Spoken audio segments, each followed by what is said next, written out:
Corps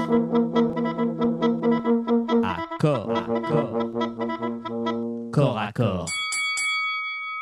Sophie Abida, mère de 40 ans, privée de ses enfants depuis 2 ans, se bat pour protéger ses 2 filles, 2 garçons, qui, eux, accusent leur père de violences physiques, psychologiques et sexuelles incestueuses.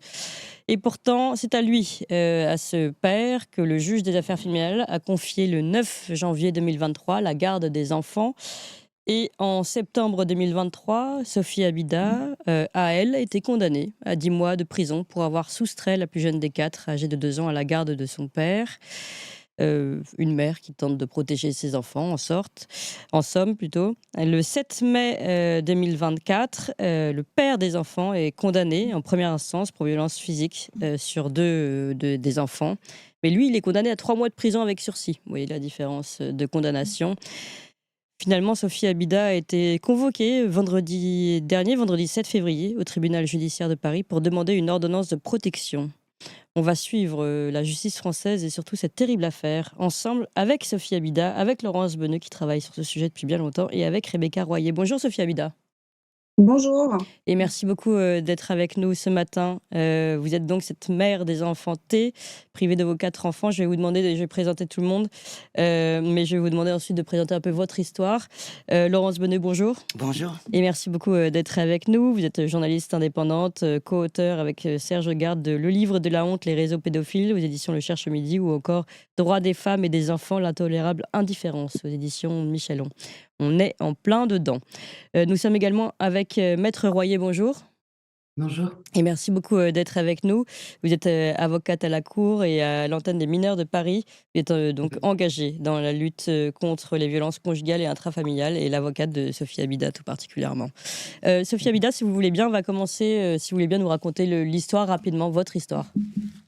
Oui, bonjour à tous. Je suis Sophie Abida, donc je suis maman de 5 enfants. Donc j'ai une fille aînée d'une première union qui a aujourd'hui 15 ans, et avec mon second ex-époux, j'ai eu donc 4 enfants, 2 filles et 2 garçons. Donc pour la faire assez brève, les raisons de mon assignation en divorce, c'était ces violences répétées, autant physiques que verbales et psychologiques, ce qui était très contraire à ma méthode éducative, puisque moi je prenais pas du tout des méthodes éducatives violentes, mais plutôt des méthodes éducatives dans la bienveillance. Donc c'était en totale contradiction avec ce que moi je voulais véhiculer en fait auprès de mes enfants. J'ai quand même essayé de discuter avec mon ex-époux, et qu'il puisse tenter de faire une thérapie et comprendre en fait pourquoi il en vient à des excès de violence envers ses propres enfants. Ça a été un flop total, puisque en fait, étant donné qu'il était dans un déni le plus absolu, pour lui en fait, il n'était absolument pas violent. Donc à partir du moment où une personne est dans son déni, c'est quand même assez compliqué de la convaincre d'entamer quelconque thérapie. Ouais. Le souci, c'est que quand on est dans le couple en fait, et on essaye de sauver son couple à tout prix, on essaye de faire des efforts, mais on se rend pas compte que en fait la personne qu'on a en face ne changera jamais, en fait, ne prendra pas en fait cet état de choc, n'aura pas cet électrochoc, et ne fera pas d'efforts en fait. Donc moi j'ai attendu quelque chose qui n'est finalement jamais arrivé. Et à un moment donné, en fait, où j'ai dit stop, parce que je pouvais pas être en fait spectatrice et complice de la violence que subissaient mes enfants. Alors, Donc est-ce que vous pouvez nous expliquer c'est quoi, par exemple, ce que vous appelez la violence contre vos enfants? C'était quoi? en fait, c'était Les des actes excès de de violence? violence vraiment pour pas grand-chose. Si les enfants en fait faisaient un peu trop de bruit, ou en fait voulaient pas aller se coucher tout de suite, ou etc., ben, c'est-à-dire qu'il les attrapait, il les projetait au sol, il les rouait de coups de pied. Souvent en fait, il les prenait par le cou, il les soulevait. C'était des violences assez difficiles à voir en fait. Donc j'ai dit stop, et donc j'ai assigné mon ex-époux en divorce donc en juillet 2021, tout en sachant que je l'avais prévenu en parallèle. Mais ça a fait que en fait prolonger et en fait, multiplier ses actes de violence parce qu'il savait que du coup je j'allais plus rester, avec lui. Donc ça a été beaucoup de chantage, ça a été beaucoup de, en fait, c'est-à-dire que c'est une personne qui va essayer de faire des efforts pendant quelques jours pour essayer de vous persuader, qu'il va changer ou qu'il a changé et puis en fait, comme on dit, chasse le naturel et il revient au galop et au bout de quelques jours, en fait, il Oui. revient, Alors donc racontez-nous maintenant, donc là vous en êtes au divorce, ensuite, justement toutes les procédures judiciaires que vous avez eues? donc j'ai eu l'assignation de divorce en juillet 2021. On est passé devant un juge aux affaires familiales de Chartres en première instance, en novembre 2021.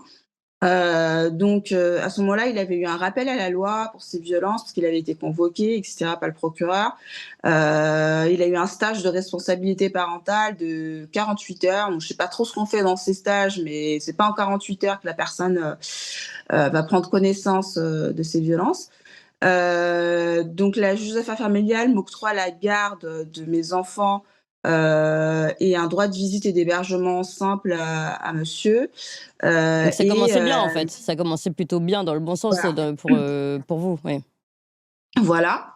Donc du coup, moi, entre-temps, je me sépare de corps et en fait, je déménage en Bourgogne parce que c'est là où j'ai trouvé en fait un logement adapté à mes enfants. Il est d'accord que je quitte le domicile conjugal avec les enfants. À ce moment-là, j'applique l'ordonnance, du JAF, donc il vient chercher, les enfants un week-end sur 2 et la moitié des vacances scolaires. Malheureusement, le fait que mes enfants étaient en vase clos avec lui, ils revenaient dans des états assez catastrophiques. Faut savoir qu'ils se douchaient pas. En fait, ils les douchaient absolument pas. Ils revenaient sales, mes enfants. Ils revenaient, affamés. Ils revenaient avec des cernes. Ils revenaient avec des traces, sur leur corps. Donc il y avait des bleus, hein, des ecchymoses, des griffures. Mes enfants, me racontaient un peu l'horreur, qu'ils subissaient, durant les jours, de garde, chez lui. Donc à savoir, il y avait des privations de repas, c'était des punitions avec des privations de repas. Donc je comprenais un peu mieux pourquoi mes enfants, dès qu'ils rentraient, ils allaient un peu fouiller dans les placards pour manger. C'est surtout, en fait, les traces qu'ils avaient sur leur corps. Donc ils expliquaient qu'ils avaient fait des bêtises et qu'il les a frappés. Donc en fait, moi, j'ai fait constater ça, tout de suite et j'ai été faire des plaintes, donc là où j'habitais en Bourgogne, en signalant que, les enfants reviennent dans cet état, de chez leur père. Donc mes enfants, en témoignaient à plusieurs reprises. Il y a eu de nombreuses auditions où mes enfants expliquaient, concrètement ce qu'ils vivaient. Mmh. À partir de janvier 2022, j'ai ma fille qui a de 4 ans, qui refuse d'aller se doucher, qui refuse de se déshabiller, qui est complètement en terreur, hein, on voit là vraiment la terreur dans ses yeux. Et là, en fait, j'explique pourquoi elle veut pas, se doucher et elle m'explique que parce que son père est encore venu le soir. Moi je comprends pas, j'essaie d'en savoir plus, et là elle commence à me révéler en fait que son père, vient la réveiller le soir, pour lui toucher ses parties intimes et qu'elle est pas d'accord, mais qu'il le fait quand même. Donc là, moi, je commence à enregistrer, en fait, ces révélations parce que j'étais en totale sidération et je me dis: «Ben, je saurais pas répéter mot pour mot ce que ma fille me dit» et à partir de là, ça a été un peu, la descente aux enfers parce que, je ne savais plus quoi faire. C'est-à-dire que je suis partie faire une plainte, mais j'ai continué de présenter, mes enfants jusqu'au jour où, De j'ai présenter vos décidé enfants, c'est-à-dire de les présenter au père? Ouais. voilà, Mmh. c'est ça. Jusqu'au jour où en fait, j'ai décidé, de commander un enregistreur espion, avec une grande capacité, qui se déclenche au bruit et au mouvement. J'ai décidé de le coudre à l'intérieur du doudou de ma fille pour qu'il soit imperceptible. Là, quand ils reviennent de vacances, de chez lui, la nuit, enfin je mets mes enfants au lit et je transfère ce qui a été, capté sur mon ordinateur et là, en fait, c'est un peu l'horreur pour moi. En fait, j'ai pas pu tout écouter d'une traite. En fait, c'est très, très compliqué d'entendre, en fait, ce que vos enfants vivent. En fait, quand ils vous le racontent, c'est une chose, Elle raconte avec mais leurs quand petits mots et cetera, ouais. voilà, Mais quand vous écoutez, en fait, ce qu'ils subissent en violence, physique, psychologique, Donc vous avez entendu et quoi concrètement? Parce qu'on a besoin de comprendre. beh, c'est-à-dire qu'à longueur de journée, c'est des insultes envers mes enfants: «Vous êtes des bons à rien, vous finirez comme des voyous, vous serez des terroristes, si vous êtes pas contents, je vais vous déposer chez votre mère». Et après ça a été des insultes à caractère, raciste, puisque moi je suis d'origine étrangère, donc ça a été ça toute la journée. Donc mes enfants dans les enregistrements, ils font que de pleurer toute la journée. On entend également la privation de repas puisque sa mère, s'était ramenée chez lui, en fait, pour lui donner un coup de main, et donc sa mère s'y mettait aussi en disant: «Bah, ce soir, ils auront pas à manger et puis voilà».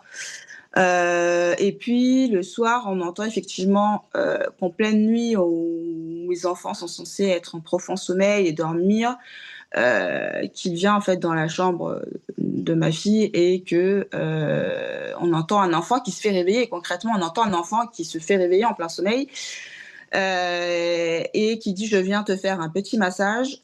Donc ma fille qui dit: «Non, non, je veux pas, je veux pas».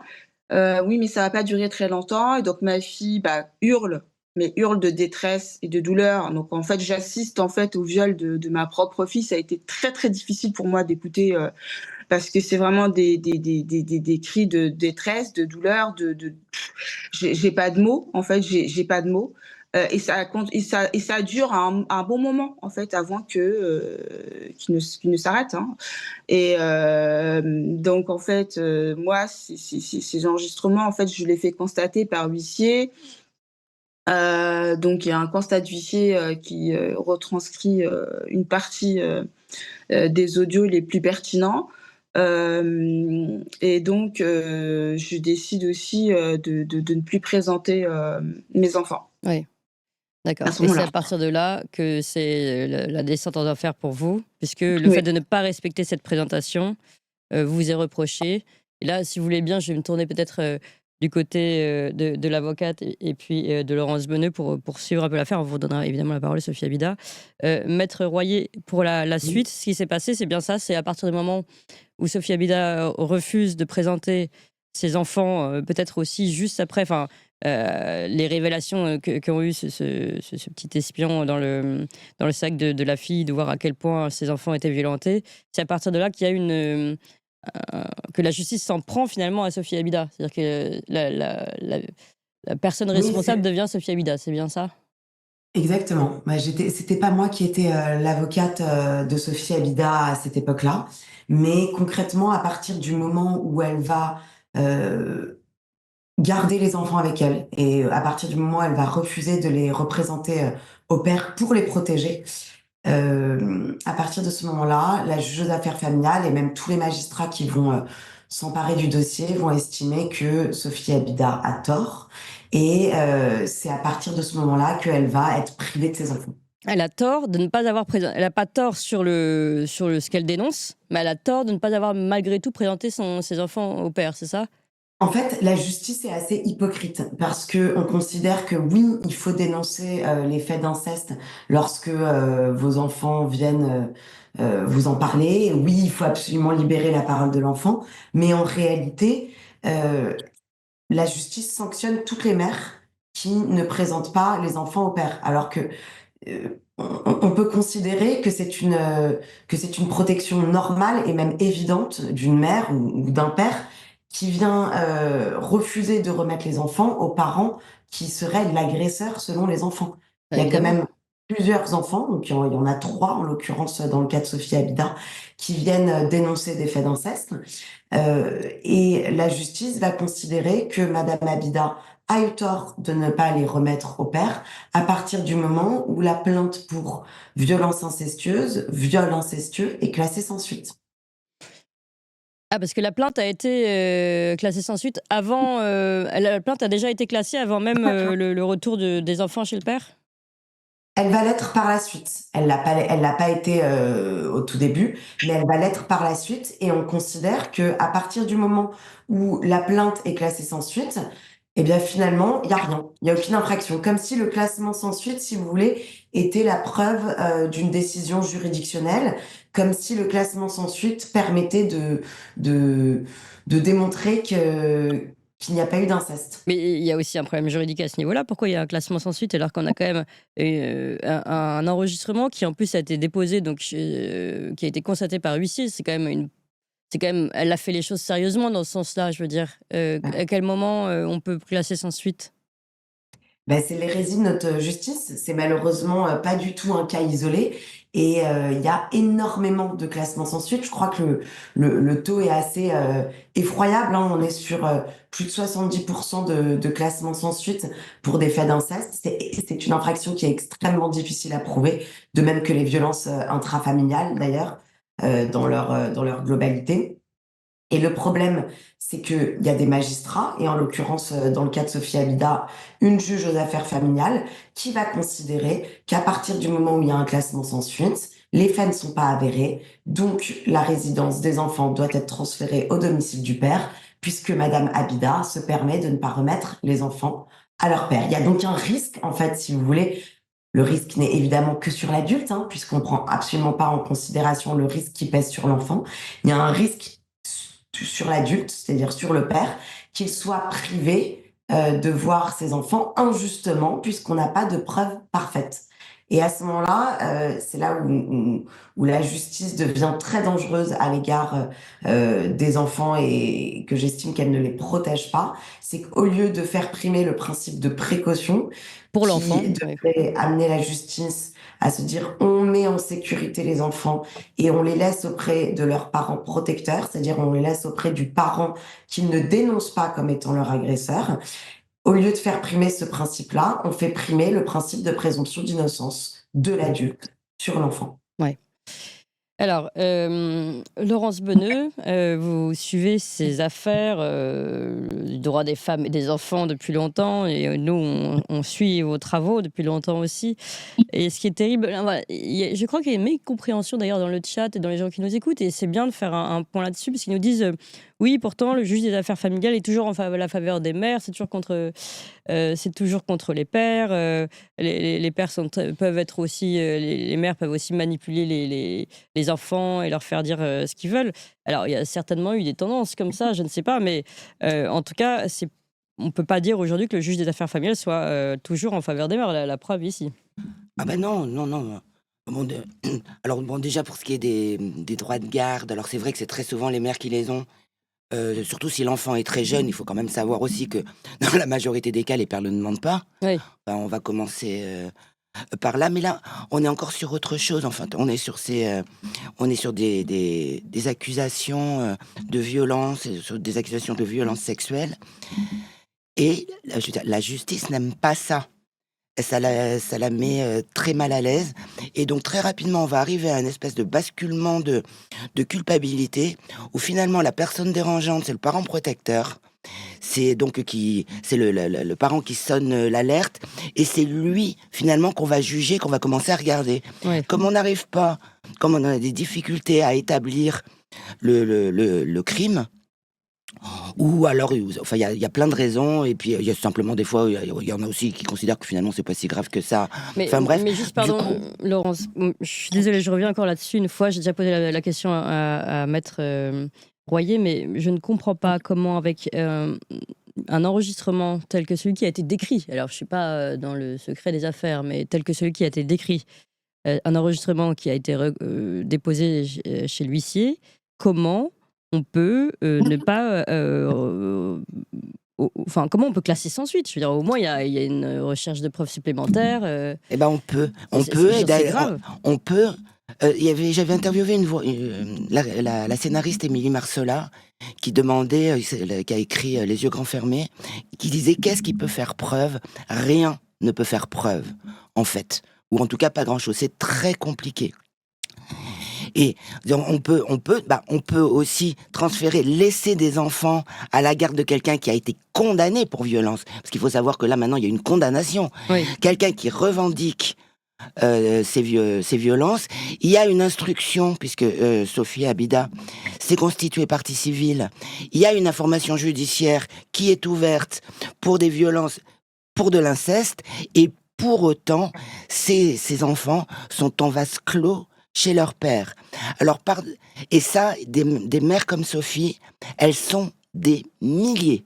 En France. En France, pas seulement, mais en France, c'est vraiment, il faut pas croire du tout que c'est un cas isolé. Ce n'est absolument pas un cas isolé. Je ne compte même plus le nombre de courriers, de coups de fil, d'affaires que j'ai suivies. Des avocates spécialisées qui me disent toute la même chose. Je pense que Maître Royer me le confirmera. Elle est dans le même cas. D'ailleurs, je l'ai entendu le dire devant une cour. Elle a beaucoup de clientes qui sont dans cette situation. J'en connais d'autres, des avocats spécialisés. C'est la même chose. Et avec en plus ce souci de faire taire le parent protecteur. Sophie Abida a un autre handicap, entre guillemets, et j'ai été la voir au tribunal il n'y a pas longtemps. Elle a été condamnée aussi à 10 mois avec sursis pour autre chose. C'est d'avoir partagé son histoire, d'avoir cherché un soutien sur les réseaux sociaux.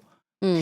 Et ce qui était flagrant, ce qui dérangeait beaucoup les Alors, magistrats. chercher un soutien sur les réseaux sociaux, 10 mois de prison. Le père est condamné en première instance pour violence physique sur ses 2 enfants, 3 mois de prison. C'est ça. C'est ça.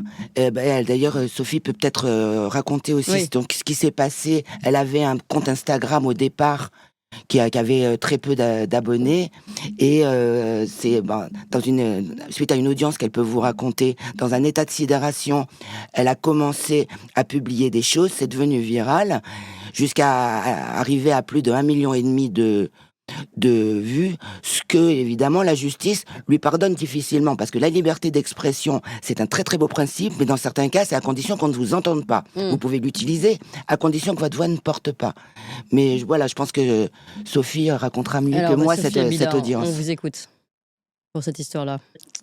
Oui, alors en fait, moi, j'ai créé mon compte. Il faut savoir que je l'ai créé le jour où mes enfants m'ont été arrachés par le juge des enfants d'Orléans, puisque j'avais saisi le juge des enfants pour une protection en fait immédiate de mes enfants, parce qu'à l'époque, en fait, c'était pas encore classé sans suite. Donc, et puis il y a eu un signalement de l'hôpital, puisque mes enfants ont vu des pédiatres et mes enfants en fait ont été vus séparément.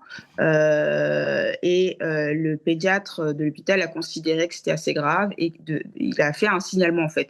Donc il y avait quand même. Pardon, qu'est-ce qui était grave? Les traces? Qu'est-ce que. Oui, ça a été constaté l'inceste en fait par un pédiatre et en fait mes enfants ont été vus séparément. Donc, En on a parallèle, un inceste qui a été reconnu par un médecin, parce que pareil, on me posait la question. On a les enregistrements et c'est encore sans suite. Je ne comprends il y pas. a Mais... eu oui, en fait un constat de l'UMJ, donc l'unité médico-judiciaire aussi, donc qui a constaté quelque chose par rapport aux parties intimes. Et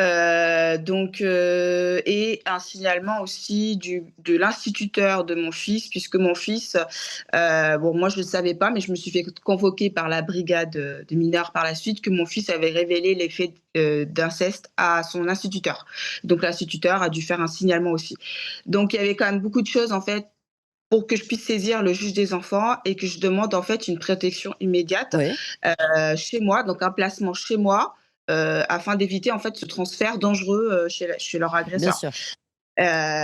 Et donc, moi, j'étais loin d'imaginer que cette magistrate, non seulement a été très, très violente dans ses propos, puisqu'elle me dit que je n'avais rien à foutre dans son cabinet, qu'il y a un transfert de résidence et qu'il fallait que je le respecte, et qu'elle ne pouvait absolument rien faire. Alors qu'il faut savoir que mes enfants ont été vus par cette juge des enfants à son cabinet, auditionnés. Donc, il y a une ordonnance qui a été rendue et en fait, quand on lit l'ordonnance, elle écrit noir sur blanc, l'enfant un tel me révèle que son père pratique des activités sexuelles et que l'enfant un tel me révèle que son père. Donc en fait, elle écrit noir sur blanc tout ce que mes enfants lui révèlent. Mais elle décide quand même, et ça c'est une non-assistance à enfant en danger, elle décide à la fin de l'audience de me dire, madame, vous repartez, les enfants vont repartir avec leur père. Mais je dis, mais non, en fait, si vous n'êtes pas capable de protéger mes enfants, je repars chez moi avec mes enfants, je vais continuer de faire des non-présentations, puisqu'en fait, vous ne pouvez pas les protéger. Et là, elle appelle la sécurité du tribunal, etc., pour m'arracher mes enfants qui n'étaient absolument pas préparés à aller chez leur agresseur. Donc, faut s'imaginer la scène et il faut s'imaginer, en fait, l'état de mes enfants qui se disent, attention, là, on va être arrachés à notre seul parent. qui nous protégeait et on va retourner chez notre bourreau.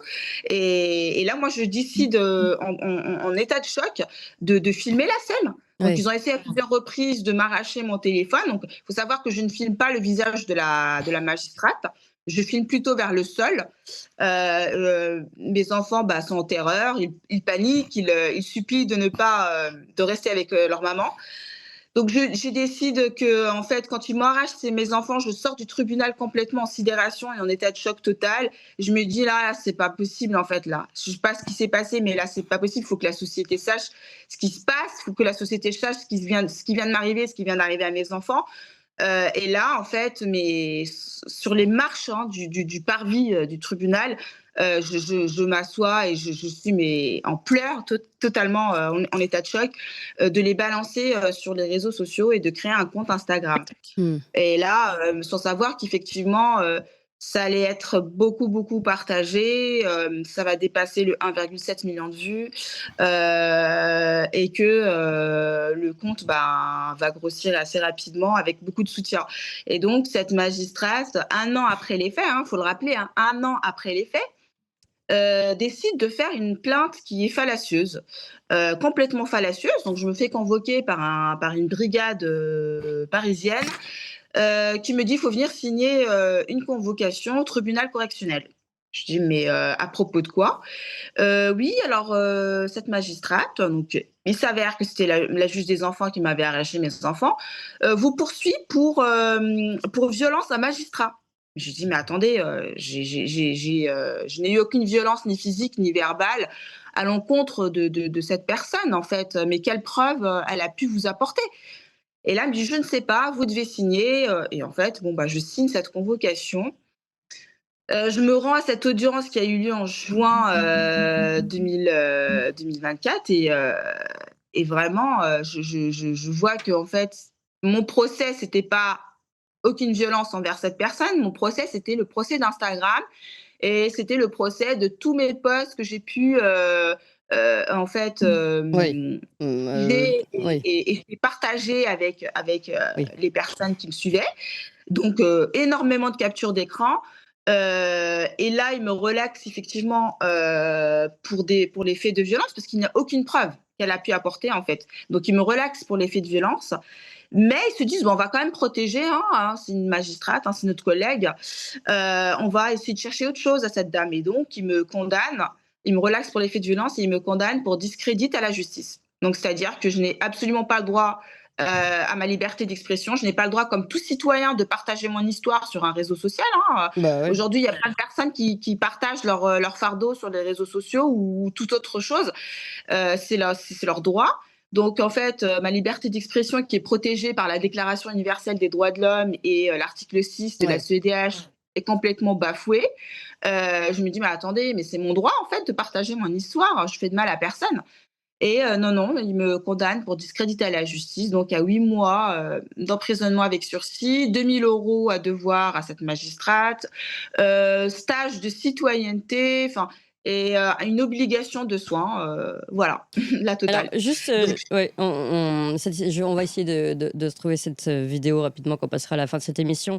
Je voulais me retourner, du côté, de maître, Royer d'abord sur cette histoire de discrédit à la justice. Donc on voit bien, deux poids, deux mesures, un père, Clairement, accusé de violence, par ses enfants avec reconnaissance et d'un médecin et les enregistrements qui sont certifiés et là on a, pourtant les enfants sont encore, placés chez ce père qui n'est pour le moment qui n'a été condamné qu'à 3 mois de prison avec sursis et puis à côté la mère, alors stage de citoyenneté, discrédit à la justice, condamnation.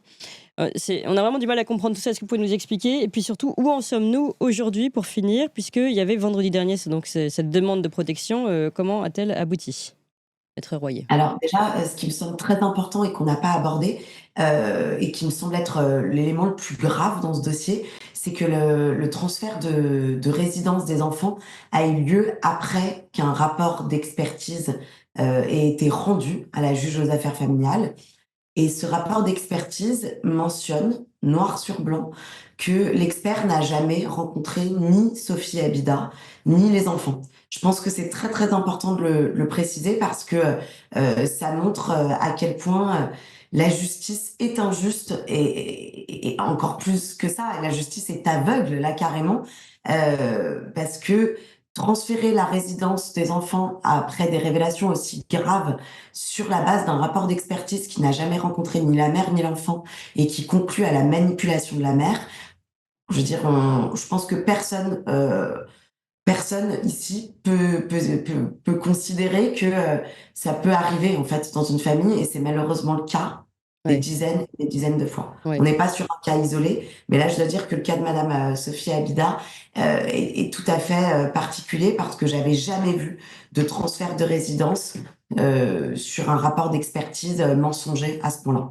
Ouais, c'est quand même, C'est la première des impressionnant. choses. Alors et concernant, donc cette dernière audience-là, au tribunal judiciaire de Alors, Paris? concernant cette dernière audience, donc on est passé en appel devant la Chambre des appels correctionnels d'Orléans parce que Sophie Abida a fait appel de sa condamnation pour discrédit à la justice. Et on a à nouveau expliqué la situation, on a à nouveau expliqué que Madame Abida était dans une situation, comme elle vous l'a expliqué, de sidération totale et qu'elle subissait des violences incroyable de la part de la justice puisqu'elle n'était ni écoutée, que ses enfants n'étaient pas non plus protégés et qu'ils étaient remis à leur agresseur. Et quand bien même elle pouvait témoigner de tout cela, quand bien même elle apportait toutes les preuves à la justice, personne ne l'écoutait. Et pire, on la condamne à une peine, et c'est là, vous l'avez très bien expliqué, et c'est d'autant plus choquant, à une peine bien plus supérieure à celle du père coupable de violences habituelles sur ses enfants. Oui, donc là, toujours pas, finalement de retour des enfants dans le foyer, de la mère. Heu, Alors ça, de toute manière, il faut quand même le préciser, cette audience-là n'était pas faite pour un retour des enfants chez la mère. C'est-à-dire qu'il faut dissocier les choses. Aujourd'hui, le problème, c'est qu'on a énormément d'audiences pour essayer de sortir Sophie Abida de sa culpabilité, parce qu'il y ouais, a énormément de magistrats qui ont déposé plainte à son encontre, parce que Sophie Abida a souhaité s'exprimer sur les réseaux sociaux, parce que Sophie Abida a fait appel à sa liberté d'expression et que ça, les magistrats, la justice ne le supportent pas. Mais nous, en parallèle, on essaye d'obtenir des audiences pour que la résidence soit révisée, pour que on reparte, si vous voulez, sur une étude des éléments de fait qu'on bien apporte. sûr. Bon, et ça, pour le coup, on ne nous apporte aucune audience. Lorsque je demande un incident à la procédure de divorce pour avoir une audience pour nous permettre de parler des nouveaux faits de violence que les enfants révèlent, on me donne des audiences avec 1 an d'attente, 1 an de délai. Vous croyez qu'elle est, comment dire? Condamnée pour avoir finalement, justement de discrédité la justice, cette justice qui selon elle ne fait pas son travail et c'est pour ça que ou c'est juste la justice c'est tout le temps comme ça? C'est-à-dire qu'elle ne sait pas prendre en compte, forcément les urgences, vis-à-vis des dangers des enfants? Je pense qu'il y a une accumulation de plusieurs éléments. Je pense que de prime abord, Sophie Abida, elle a été condamnée. Elle vous l'expliquait elle-même. Elle a apporté quand même énormément d'éléments qui méritaient à minima qu'on mette les enfants en sécurité et qu'on Ouais, l'écoute. Et au lieu de ça, on a transféré la résidence des enfants sur un rapport qui a été mensonger. Derrière, on a classé sans suite et on a considéré donc que le transfert de résidence était valable puisqu'il y a eu un classement sans suite. Sauf qu'on oublie d'expliquer qu'il y a quand même une instruction en cours pour des faits de viol et agression sexuelle incestueuse et on fait comme si de rien n'était. ouais, Cette instruction en cours, elle est absolument pas abordée. Pire encore, l'instruction, elle est mise sous silence, c'est-à-dire que personne n'en parle. La magistrate elle-même ne répond même pas à mes demandes d'actes, alors que j'en ai fait plusieurs, que ma prédécesseur en a fait également plusieurs. Elle ne répond à rien. On a une justice qui est totalement à l'arrêt, ouais. qui est totalement mise sous silence s'agissant des faits d'inceste dénoncée par les enfants et dont Sophie Habitat porte la voix. Et à l'inverse, on a une justice qui est extrêmement proactive quand il s'agit de condamner Sophie Habitat pour des faits de discrédit à la justice, pour Ouais, des faits on a bien de compris. violence à magistrat, alors qu'elle n'a absolument jamais été violente à l'encontre du moindre magistrat. Merci beaucoup à toutes les trois. Sophie Abida, évidemment, on a envie de vous dire bon courage parce que c'est absolument terrible, une mère privée de vos enfants. Vous pouvez les voir quand même de temps en temps ou pas du tout? Non, alors en fait, j'avais droit à 2 heures de visite médiatisée, par mois, 2 fois par mois. Il faut savoir que j'ai eu des ruptures répétées, c'est-à-dire des suspensions de visite, des remises et en fait, il faut savoir qu'en 24 mois aujourd'hui, j'ai vu 20 heures au total mes enfants et là, en fait, ils ont suspendu mes visites en octobre définitivement, parce que le fait d'apporter des cadeaux à mes enfants, c'était problématique puisque le père, avec un contrôle coercitif et un isolement affectif des enfants, ne supporte pas qu'ils ramènent des cadeaux à la suite des visites avec moi et donc confisque tout objet venant de leur maman. Donc en fait, le centre a considéré que c'était un trop gros conflit massif et donc ils ont préféré supprimer sans avis du juge aux affaires familiales mes visites. Donc là, mes enfants, je n'ai aucune nouvelle d'eux depuis octobre, sachant que le père fait un contrôle coercitif massif. Je ne peux pas les appeler ni pour leur anniversaire, je ne peux pas les appeler au téléphone. J'envoie des lettres qui reviennent sans réponse. Donc là, les magistrats sont au courant de ça, que je suis en rupture de lien totale, comme vous a dit mon conseil, mais ils ne répondent absolument pas, en fait. C'est-à-dire que c'est tout à fait normal qu'ils sont en vase clos Et on ne sait avec pas dans quelqu'un quel état ils sont? qui a réitéré des violences, parce que je pense que mon avocate a omis de vous préciser qu'il a réitéré des violences post-condamnation. Donc, a priori, quand on est en récidive, on doit se voir son sursis sauter, donc prendre du ferme. Et le sursis de monsieur ne saute pas. Alors qu'il confirme bien aux éducateurs du centre qu'il continue à être dépassé et qu'il est contraint d'user de violence. Donc il y a une nouvelle enquête encore depuis janvier d'ouverte sur les nouveaux faits de violence, mais tout va bien. Voilà, donc tout va bien, on supprime mes visites et on continue de maintenir les enfants en résidence exclusive chez leur agresseur. Donc, Ouais. Regarde, Et dernier fait qui allez-y. me semble important, Ouais. l'audience du 7 février 2025, c'était justement pour dénoncer la réitération de ces nouvelles violences, demander une ordonnance de protection des enfants et de Madame Abida. Et on a saisi la juridiction de Paris pour cela, parce qu'on estime qu'il y a un conflit d'intérêts à Chartres. À cause de quoi? Pardon, à cause de la magistrate Ah oui, oui, qui, qui est directement concerné. Bah oui, c'est vrai que. Puis qui est vice-président du tribunal.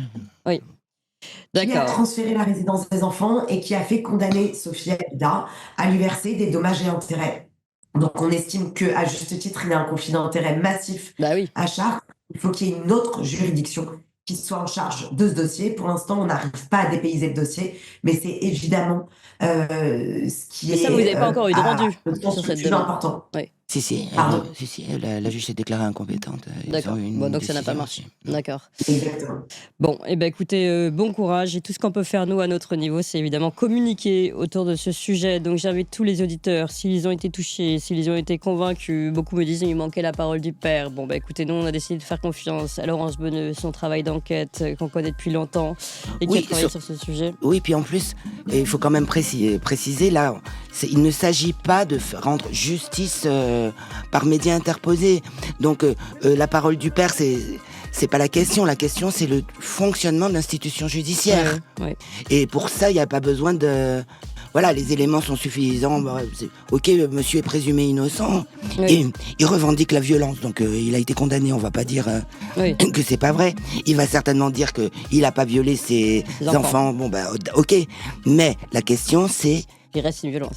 Oui, et puis c'est que fait c'est l'inertie de la justice pour chercher, pour enquêter sur des faits criminels, et l'acharnement par ailleurs contre la mère et contre sa liberté d'expression. Oui, parce qu'elle a utilisé cette liberté d'expression pour dire que la justice ne faisait pas son travail. Voilà. Mais bon, à un moment donné, si on n'a pas le droit de le dire, c'est quand même embêtant. Bah, Bon, surtout que c'est un fonctionnement systémique. Ouais. Elle n'est pas toute seule, Sophie Abida, dans ce cas-là. C'est un sujet gravissime. C'est un sujet gravissime. Il faut en parler et il ne faut pas bâillonner Sophie Abida.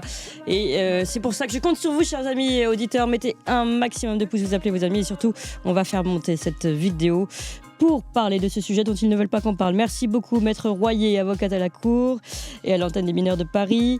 Merci, Laurence Beneux, pour tout le travail que vous faites. Je rappelle votre livre « Droits des femmes et des enfants, l'intolérable indifférence » chez Michelon. Merci, Sophie Abida. Bon courage. Nous sommes de tout cœur avec vous et avec vos enfants. Nous pensons particulièrement à vos enfants. Bon courage, évidemment. On suit cette affaire. Tout de